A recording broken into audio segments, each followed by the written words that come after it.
Hey everybody, welcome to an episode of Cooking with the Frisbees down in Little Acorn Farm.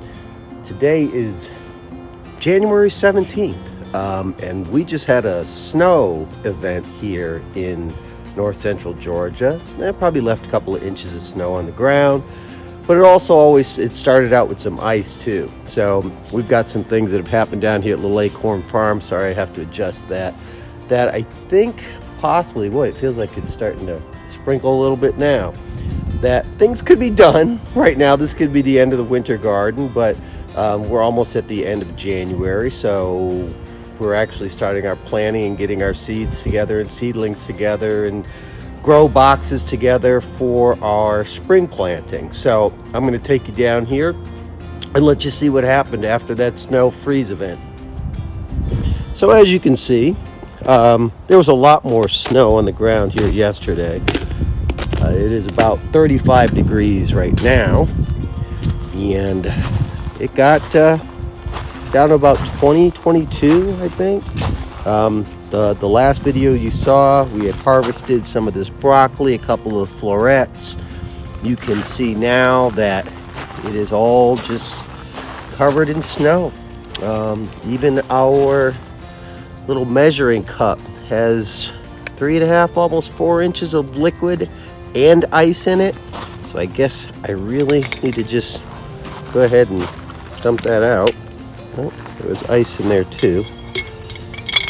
Put that back. And we've got another snow event that they say is going to happen this week sometime. So boy, oh boy, I don't know whether I should brush some of the snow and ice off of here. Look at our kale, poor thing.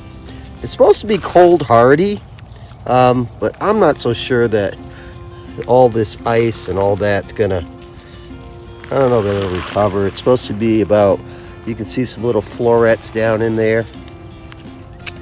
Don't know that it's gonna recover.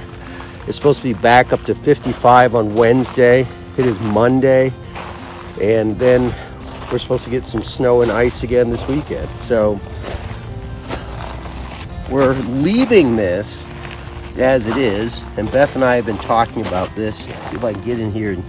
We still got Brussels sprouts on there. Nothing looks like it's, dead, but it definitely has the snow and ice on it. So we're just gonna have to take a look.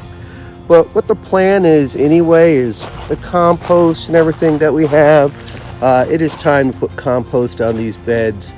Cover them up with some leaves that we got from our neighbor. She was blowing some leaves in her backyard a few weeks ago and bagging them, and I said, hey, can we have that? And she's like, sure. So I took it, put it in the greenhouse. I think what Beth is talking about doing here with the artichoke is just cutting it all the way back, because what is supposed to happen with the artichokes is they'll still stay alive under the ground. They'll die off in this hard freeze that we have.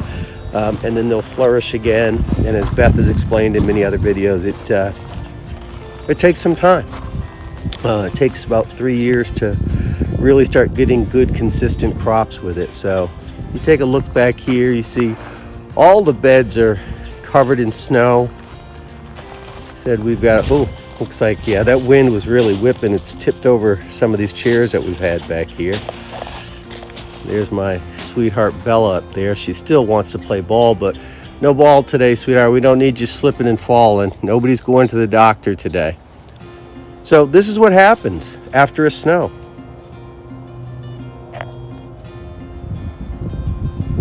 Bella, why are you in that bed? You're not supposed to be in there. Get that ball out of there. Hey, Bella, grab that ball. Get your ball out of that bed. You get the ball out of the bed. You're not supposed to be in there. So this is Little Acorn Farm, January 17th. Don't know if this stuff is going to survive or not. We're going to leave it here. We're not going to cut it down. We're not going to do anything to it. We're just going to continue to see if we can harvest things off of it. But I would say that for our first time doing a fall winter garden, this was pretty successful for us. We're pretty happy about it. And now it's time to get down to business. That hill that you see in the back over there, I have got to start some project back there. And really what that's going to be, I have to build a retaining wall And then I'm going to build some bigger beds back there that'll flow all the way along the back edge of that hill. So I've got some work to do. Our lawn tractor that I used to tow some things around kind of died out on me. We were actually looking at potentially getting ourselves side by side, or what they call an XUV. Nothing really expensive because we don't have a huge piece of property, but it definitely helps for going down the road, picking up rocks and things that we need for drainage, picking up dirt versus having it all delivered here in such large quantities, because they have minimum quantities that you can order. So I could put it in the back of that bed and just get it back here. So we're kind of on the lookout for something like that. It makes it easier when we have the pine straw, we have the bags of organic compost and the dirt that we want to put down. It definitely make our lives easier bringing it around from the front of the house and down here, and those things will come right down that hill with no problem at all and go right back up. So that's what we're looking to do. I'm going to sign off from Little Acorn Farm on January 17th. Supposed to get some snow again at the end of this week, and we'll see what happens. So thanks you guys for watching, and we'll see you next time.